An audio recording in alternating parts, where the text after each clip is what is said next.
Formula race கார்பந்தயம் நடத்துகிற அளவுக்கு நம்ம நாடு முன்னேறி இருக்கு. அப்போ தமிழக அரசின் கவனத்துக்கு இந்த கெவி திரைப்படத்தையும் கொண்டு போக வேண்டியது அவசியமாக இருக்கின்றதுதான் மறுக்க முடியாத உண்மை. கால் பதித்து மக்கள் மனதில் காலத்தால் பதிந்து நிற்பவர், தன் உழைப்பால் நிறைய உழைப்பாளிகளுக்கு தோள் கொடுத்து நின்றவர் நிற்பவர், புதியவர்களை வாரி அணைக்கும் உயர்த்திவிடும் முன்னோடி. சிறப்பு விருந்தினர் திரு அமீர் அவர்களை அன்போடு பேச அழைக்கிறேன்.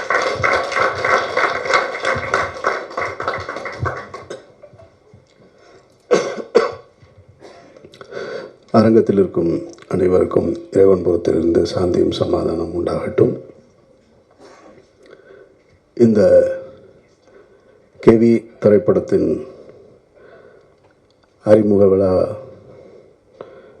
கிட்டத்தட்ட ஒரு மணி நேரமாக நடந்துகிட்ருக்கு. மேடையில் கிட்டத்தட்ட இசை வெளியீட்டு விழாவில் என்னெல்லாம் பேசணுமோ அதையெல்லாம் இப்பொழுதே இந்த புதியவர்கள் பேசிட்டாங்க. அவங்க தங்களுடைய வழியை சொல்லுவதாக இயக்குனர் இங்கே கண்கலங்கி பேச முடியாமல் திக்கித்து நின்னார். அவங்களுக்கு தெரியாது உங்கள் எல்லாருக்குமே கண்டென்ட் தான் வேணும்னு. மேடையில் இருக்க எல்லாரும் எனக்கு நன்றி சொன்னாங்க, இயக்குனர் சொல்லவே இல்லை. அது ஏன் சொல்லலைன்னா, நான் அவரை சுட்டி காட்டுறக்காக சொல்லலை, அவர் வந்து நின்று என்ன பேசுகிறதுன்னு தெரியாமல் இருந்தார். ஸோ அதனால் அவர் தன்னுடைய கடந்த காலத்துக்கு, அந்த திரைப்படம் எடுக்கப்பட்ட காலத்துக்கும் அந்த நிகழ்வுகள் நடைபெற்ற இடத்துக்கும் போயிட்டார். அப்புறம் முன்னாடி பேசின நிக்கில் முருகன் வந்து பேசியதை பார்க்கும் பொழுது அவர் குறிப்புகளை எல்லாம் எடுத்து பேசுகிறத பார்த்தா எனக்கு மறைந்த கலைஞர் அவர்கள் தான் ஞாபகத்துக்கு வர்றாங்க. அவர் ஒருத்தர் மட்டும்தான் எந்த விழாவாக இருந்தாலும், எந்த பேச்சாளர்கள் பேசிக்கிட்டு இருந்தாலும் பேசும்பொழுது ஒவ்வொரு பேச்சாளர்கள்கிட்ட இருந்து ஒரு குறிப்பு எடுத்துக்கிட்டு எல்லாருக்கும் பதில் சொல்லுவார். கலைஞருக்கு பிறகு இப்பொழுது நிக்கில் தான் நினைக்கிறேன். நான் அவ்வளோ தெளிவாக எப்படி இந்த வேலையை செஞ்சாப்புலன்னு தெரில. நோட்ஸ் எடுத்துக்கிட்டே இருந்திருக்காப்புல போல இருக்கு. ஓகே, ரொம்ப சந்தோஷம். கெவி இது ஒரு நாயகனுடைய பெயர் கிடையாது, ஒரு ஊருடைய பெயர். அந்த ஊர் வந்து பெரிய குளத்துக்கும் தேனிக்கும் நடுவில் இருக்கிற ஒரு ஊர். அவங்க சொன்னது மாதிரி மேலே இந்த பக்கம் போனால் 10 கிலோமீட்டர் போனால் கொடைக்கானலுக்கு போயிடலாம், கீழே வந்தால் பெரிய குளத்துக்கு வந்துடலாம், தேனிக்கு வந்துடலாம். இந்த மாதிரி ஒரு மலை கிராமம் அது. இந்த மலை கிராமத்தை பற்றின அனுபவம் எனக்கு இருக்குது. பெரிய குளத்துக்கு இன்னொரு புறம் அகமலைன்னு ஒரு ஊர் இருக்குது. அந்த ஊரில் குண்டஞ்சை எஸ்டேட்னு ஒரு எஸ்டேட், அதுக்கு நான் போயிருக்கேன் என்னுடைய பள்ளிக்கூட காலகட்டத்தில். கிட்டத்தட்ட அது இப்படி போகும், மேலே குதிரையில் தான் போகணும். அதில் ஒரு கிட்டத்தட்ட 2 மணி நேரம் பயமாக இருக்கும். குதிரை எப்போ வேணாலும் விழுந்துருமோன்ற அச்சம் இருக்கும். குதிரையில் தான் அந்த மூடைகளை கட்டிட்டு போவாங்க. கெவியில் கூட இப்படி இருந்தது பாதை. அது ஃபுல்லாக இப்படி இருக்கும், பாறையாக இருக்கும், நடப்பாதை கூட இருக்காது. அந்த அனுபவம் எனக்கு இருக்குது. அதோட புகைப்படங்கள்லாம் நான் வச்சுருக்கேன். நான் இப்போ எப்படி இருக்குன்னு தெரில. அது மாதிரியான ஒரு மலை கிராமத்தை பற்றி தான் இவங்க அந்த மலை கிராமத்தில் மருத்துவமனைக்கு வருவதாக இருக்கட்டும் அல்லது பள்ளிக்கூடங்களுக்கு வருவதாக இருக்கட்டும், இந்த மாதிரி சாலை வசதி இல்லை. அப்போது ஒரு பெண் கர்ப்பம் அடைஞ்சிட்டா, கர்ப்பிணியாக இருக்காங்க, அவங்க வந்து மருத்துவமனைக்கு போகணும். அந்த பிரசவ நேரத்துக்கு மருத்துவமனைக்கு போகணும்னா அந்த வழி சொல்லுவாங்க. வீட்டில் அனுபவஸ்தர்களுக்கு தெரியும். அந்த தண்ணீர் குடம் உடைஞ்சிடும் அப்படின்னு சொல்லுவாங்க. அந்த தண்ணீர் குடம் உடைஞ்ச அங்கேருந்து ஒரு 2 மணி நேரத்துக்குள்ளே மருத்துவமனைக்கு போயிடணும். அதுதான் அந்த தாயையும் சேயையும் குழந்தையும் காப்பாற்ற முடியும். ஆனால் இந்த கெவி கிராமத்திலிருந்து, வெள்ளக்கெவி கிராமத்திலிருந்து மருத்துவமனைக்கு, அரசு மருத்துவமனைக்கு வருவதாக இருந்தால் 7 மணி நேரம் ஆகும். இது பகல்லையே இந்த கஷ்டம். இரவு நேரத்தில் அப்படி ஒரு வழி வந்துருச்சுன்னா என்ன செய்கிறது அப்படின்னா, அது உயிரை பணைய வைக்கிற வேலை தான். அப்படி ஒரு இரவு நேரத்தில் நடந்திருக்கக்கூடிய ஒரு சம்பவத்தை தான் அவங்க படமாக்கி இருக்கிறதா சொல்கிறாங்க. இப்போது அந்த ஊர்லேயே, இப்போ இவங்க எந்த ஊர் படமாக்குனாங்களோ அந்த ஊரில் கடந்த வாரம் ஒரு பெண் உடல்நிலை பாதிக்கப்பட்டு டோலியில் கொண்டு போகும்போது தாமதமாகி இறந்துட்டாங்க. இதுதான் இன்றைய நிலைமை. இதில் நம்ம கவனிக்க வேண்டியது என்னென்னா, இந்த மாதிரியான சாலை வசதிகள் இல்லாமல் நிறைய கிராமங்கள் இருக்குது, மலை கிராமங்கள் இருக்குது. இன்னும் ஆற்றை கடந்து கயிற்று பாலத்தை தொங்கிக்கிட்டு பள்ளிக்கூடத்துக்கு போகக்கூடிய மாணவ மாணவிகள் இருக்காங்க. ஆற்றை கடந்து போகக்கூடிய ஒற்றை பள்ளிக்கூடம் இருக்குது. இதெல்லாம் இருந்துகிட்டே தான் இருக்குது. அப்போ சுதந்திரம் பெற்று இவ்வளவு காலம் ஆகியும் நாம் இன்னும் இது போன்ற விஷயங்களில் நம்ம மேன்மை அடையலை அப்படின்றது ஒரு வருத்தத்துக்குரிய செய்தி தான். அதை யாரும் மறுக்க முடியாது. அப்போ இங்கே நம்ம கவனிக்க வேண்டியது என்னவாக இருக்குன்னா, ஃபார்முலா ரேஸ் கார்பந்தயம் நடத்துகிற அளவுக்கு நம்ம நாடு முன்னேறி இருக்கு. அப்போது அந்த அளவுக்கு முன்னேறி இருக்கிற நாம் இந்த மாதிரியான மருத்துவமனைகளுக்கு கொண்டு போவதற்கான சாலை வசதிகளை முன்னேற்ற வேண்டியது அவசியமானது. அதையும் கவனிக்கும். வெறுமனே நம்ம அதுவும் தேவைதான். ஆனால் இந்த அடிப்படை தேவையும் ரொம்ப முக்கியன்றது தான் நம்ம பார்க்கணும்.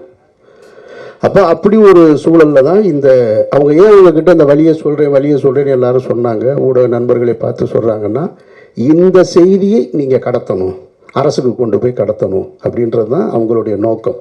அதுக்கு தான் நான் ஒரு ஸ்பீக்கர் ஆகி நிற்கிறேன். நான் அவர்கள் சொல்ல நினைப்பதை என்னுடைய வாயிலாக நான் உங்ககிட்ட சொல்கிறேன். நிச்சயமாக இப்போது ஜெய் பீம்ன்ற ஒரு திரைப்படம் வந்தது. அந்த திரைப்படத்தை பார்த்ததற்கு பின்னால் தமிழக அரசு உடனடியாக தலையிட்டு இருளர்களுக்கான அவருடைய வாழ்க்கையை மேம்பட செய்வதற்கான பட்டா வழங்குவது இதெல்லாம் நடந்தது.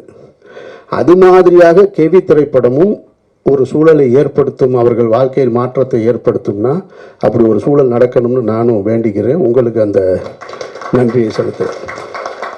இப்போ தமிழக அரசின் கவனத்துக்கு இந்த கேவி திரைப்படத்தையும் கொண்டு போக வேண்டியது அவசியமாக இருக்கின்றதான் மறுக்க முடியாத உண்மை. இதில் இன்னொரு சிக்கல் இருக்குது. அதை படக்குழுவினர் யாரும் தப்பாக நினச்சிக்க கூடாது. அதாவது ஒரு திரைப்படம் என்பது அது ஒரு மெயின் ஸ்ட்ரீம் மீடியா. திரையரங்குக்கு லைட் அமர்த்திட்டு எதுக்கு இவ்வளோ ஸ்பீக்கர்ஸ் வச்சுருக்காங்க அப்படின்னு சொன்னால் அவங்க ஒன்றை உணர்வதற்காகத்தான். முன்ன மாதிரி இல்லை. இப்போல்லாம் 5.1, 7.1, டால்பி, ஸ்டீரியோ எல்லாம் வந்ததுக்கு பின்னாடியே அந்த திரைப்படம் இந்த தாக்கத்தை தனக்கு ஏற்படுத்தணும் அப்படின்றது. இப்போ நீங்கள் படப்பிடிப்பு தளத்தில் நான் கஷ்டப்பட்டேன், அங்கே ரொம்ப சிரமம் இருந்தது, நாங்கள் வேதனைகளை அனுபவித்தோம், கண்ணீரை அனுபவித்தோம் அப்படின்னு சொல்லுவதால் மட்டும் அது கடந்துராது ஆடியன்ஸுக்கு. அந்த திரைப்படம் அதை கடத்துதா, அது அந்த வேலையை செய்தான்றதான் ரொம்ப முக்கியமானது. ஏன்னா அதில் நீங்கள் ரொம்ப கவனமாக இருக்கணும்.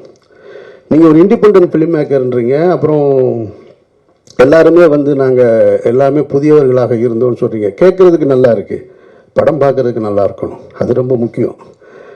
ஏன்னா இந்த நாட்டில் வாச்சாத்தின்னு ஒரு நிகழ்வு உங்களுக்கு எல்லாருக்குமே தெரியும். 18 பெண்கள் பாலியல் வன்முணர்வு செய்யப்பட்ட ஒரு கொடுமை. அதுக்கு 30 ஆண்டு கால போராட்டத்துக்கு பின்னாடி இப்போ தான் தீர்ப்பு வந்தது. உங்கள் எல்லாருக்கும் தெரியும், பத்திரிகையாளர்களுக்கு. ஆனால் வாச்சாத்தி மையப்படுத்தி ஒரு திரைப்படம் வந்தது. பார்க்க முடியாது, ரொம்ப நேரமாக நம்ம போர் அடிக்கும். அந்த வழி நமக்கு உணரவே முடியாது. அப்போ மேக்கிங்கில் ஃபிலிம் மேக்கிங்கில் கொஞ்சம் அமெச்சூராக இருப்போம். அப்போ அது போன்று இருந்து விடக்கூடாதுன்றதில் ரொம்ப கவனமாக இருக்கணும் நீங்கள். இதை ஏன் நான் உங்ககிட்ட இந்த இடத்துல சொல்கிறேன்னா, திரையரங்குக்கு வந்ததுக்கப்புறம் நீங்கள் அதை பற்றி பேசி பிரயோஜனமே கிடையாது. உங்களுடைய திரைப்படத்தினுடைய ஒரு காட்சியை, ஒரு முன்னோட்டத்தை எனக்கு அனுப்பிச்சிருந்தீங்க. அதில் பார்த்தே 2 தேவையில்லாத 2 ஷார்ட்ஸ் இருக்குது என்னுடைய பார்வையில். அது ஒரு ஹீரோவை முன்னிலைப்படுத்துவது போல். அது இந்த இடத்துக்கு கொண்டு சேர்க்காது. இவங்க அந்த மாதிரி நிறைய பார்த்துட்டாங்க. இவங்களுக்கு எல்லாம் தெரியும் யார் யாருக்கு என்ன ஷார்ட் வைப்பாங்கன்னு முன்னாடியே சொல்லிடுவாங்க, படம் பார்க்குறதுக்கு முன்னாடியே.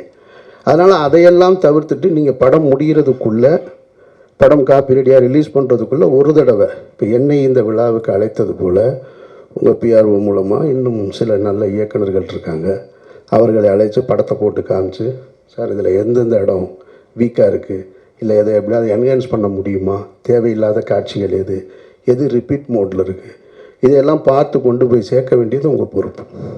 அப்படி சேர்த்திங்கன்னா தான் நீங்கள் பட்ட கஷ்டம் போய் சேரும். அதை நீங்கள் புரிஞ்சுக்கோங்க. அதை தவறாக எடுத்துக்க வேணான்றது தான் என்னுடைய கருத்து. ஏன் அப்படி சொல்கிறேன்னா, சினிமா மெயின் ஸ்ட்ரீம் மீடியா தான் ரொம்ப முக்கியமானது. நீங்கள் எந்த வழியை சொல்வதாக இருந்தாலும், சமீபத்திய உதாரணங்களை நீங்கள் இப்போ சொல்லிக்கிட்டு இருந்தீங்க, வாழை சொன்னீங்க. வாழை மெயின் ஸ்ட்ரீம் சினிமாவுக்கு பக்கத்தில் இருக்குது. அதுதான் அதனுடைய வெற்றி. அதில் நீங்கள் புரிஞ்சுக்கணும். ஆனால் பக்கத்தில் இருக்கக்கூடிய கொட்டுக்காளின்ற திரைப்படம் அது ஃபெஸ்டிவல் சினிமா, அதை நல்லா புரிஞ்சுக்கணும். அது மெயின் ஸ்ட்ரீம் சினிமா கிடையாது. அதுக்காக அது நல்ல படம் இல்லைன்னு அர்த்தம் இல்லை. அது ஃபெஸ்டிவல் மோடுக்காக தயாரிக்கப்பட்ட ஒரு படம். அப்போ ஃபெஸ்டிவல் மோடுக்காக தயாரிக்கப்பட்ட ஒரு திரைப்படத்தை, பல சர்வதேச விருதுகளை பெற்ற ஒரு திரைப்படத்தை இங்கே கொண்டு வந்து நீங்கள் சக மெயின்ஸ்ட்ரீம் மீடியாவோட போட்டி போட வைப்பது என்பதே அது ஒரு வன்முறை தான். அது எனக்கு ஏற்புடையதல்ல. அப்படி ஒரு படத்தை கொண்டு வந்து போட்டி போட வைக்கவே கூடாது. அது தேவையற்ற வேலை. சர்வதேச விருது வாங்கின ஒரு திரைப்படம், பாராட்டுக்களை பெற்ற ஒரு இயக்குனரை இங்கே ஒரு 150 ரூபா கொடுத்துட்டு வெளியில் வரும்போது ஒருத்தர், இப்போ யூடியூப் நிறையா வந்துருச்சு இல்லையா, யூடியூப் வந்துட்ட காரணத்தினால என்ன பண்ணுறாங்கன்னா, நாங்கள் படமாக எடுத்து வச்சுருக்கோம், நம்ம அதை பார்க்குறோம்.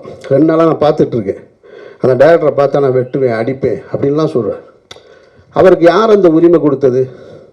வெட்டுவேன் அடிப்பேன்னு சொல்கிறதுக்கான உரிமை யார் கொடுத்தா? படம் நல்லா இல்லைன்னு சொல்கிற, அது ஓகே, ஏன் நீ காசு கொடுத்து பார்த்ததுனால தான் அது கூட உனக்கு அந்த உரிமை, இல்லைன்னா அது கூட கிடையாது.